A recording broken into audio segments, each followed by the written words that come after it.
how to turn off quiet mode on Instagram. Hey everyone, welcome back to our channel. In this video I will guide you on how you can turn off quiet mode on Instagram, so make sure to watch the video till the end. If you want to turn off quiet mode on Instagram, all you have to do is go ahead and then basically launch the Instagram app. Then from here, from the bottom right, make sure to tap your profile icon here. Once you tap the profile icon, tap on the three lines option from the top right to come to the settings page. Let's say you have happened to enable the quiet mode before. If you want to disable it, since Instagram is actually going to change the layout so frequently, it might be hard to keep track of it. So the easiest way to do it is to simply go to the search bar here, type in quiet, Q-U-I-E-T, quiet, and then you'll see the search result called quiet mode here. So make sure to tap that search result, and if it is turned on like this, all you have to do is turn it off. If it is turned off, it will ask you for a confirmation, so tap on turn off quiet mode option and your quiet mode will get successfully turned off.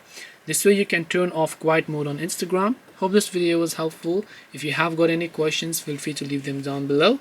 Thank you for watching till the end and see you soon in the next video.